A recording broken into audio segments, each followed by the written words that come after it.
नमस्कार, आदाब, सत श्री अकाल, जय भीम, जोहार। मेरा नाम है नवीन कुमार।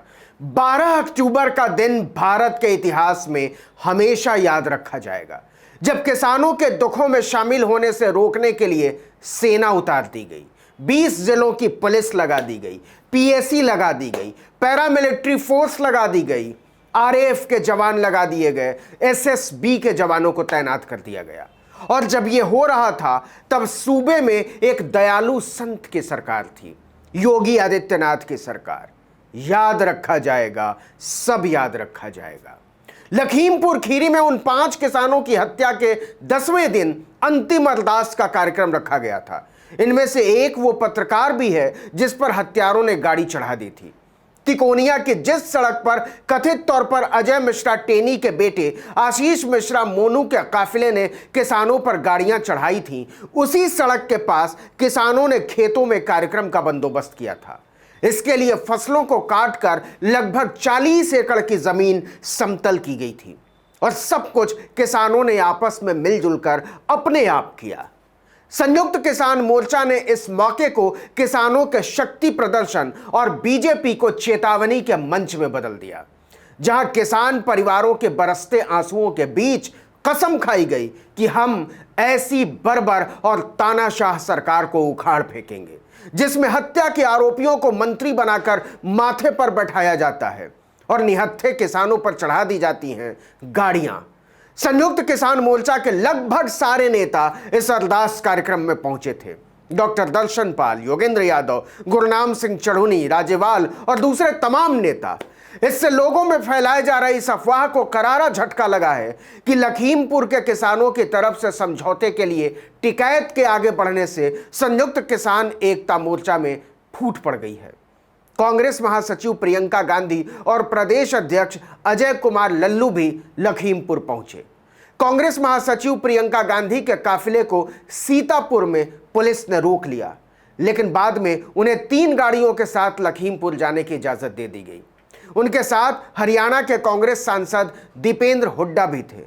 आरएलडी के अध्यक्ष जयंत चौधरी भी लखीमपुर के लिए निकले थे, लेकिन बरेली एयरपोर्ट पर उन्हें लगभग 1 घंटे तक नजरबंद करके रखा गया।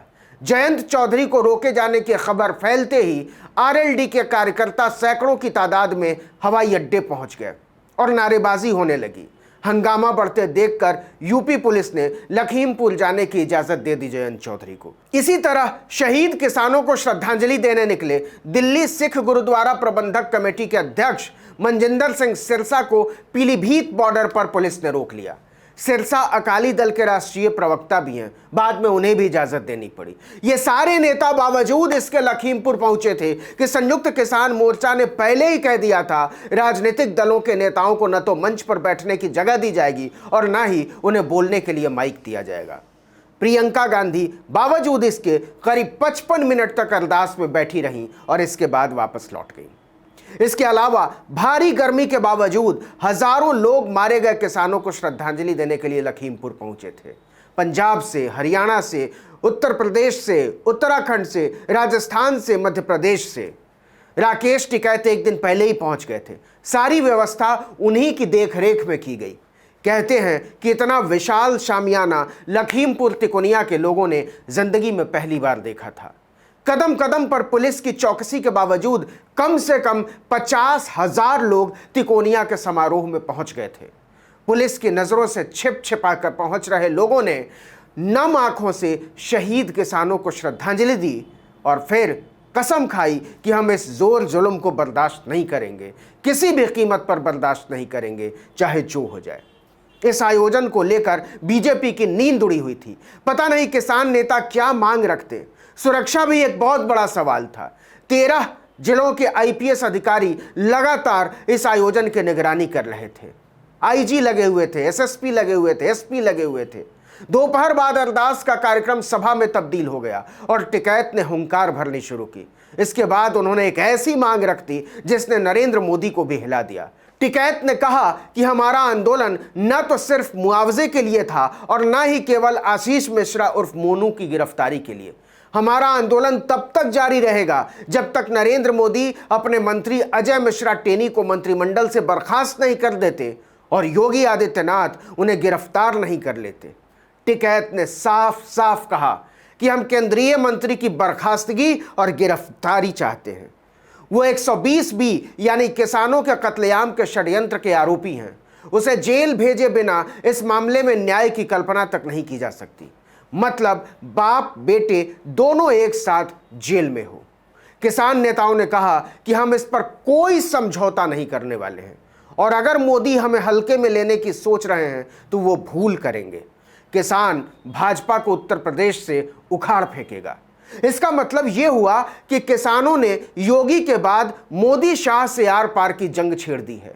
3 कृषि कानूनों का मामला तो है ही, लेकिन अजय मिश्रा टेनी की बर्खास्तगी और गिरफ्तारी पर फैसले का सवाल उससे पहले आ गया है। किसान ये साबित कर देना चाहते हैं कि जब गुंडे मवालियों पर कार्रवाई की बात आती है तो नरेंद्र मोदी के हाथ में कुछ नहीं रह जाता, उनकी जुबान नहीं खुलती। वो उनके सामने हथियार डाल देते थे, उनकी सारी हिम्मत वहीं जवाब दे जाती है और एक तरह से वो कठपुतली प्रधानमंत्री की तरह काम करते हुए नजर आने लगते हैं। आप अगर गौर करें तो भाजपा से लड़ते लड़ते किसान नेता भी सियासत बहुत अच्छी तरह सीख गए हैं।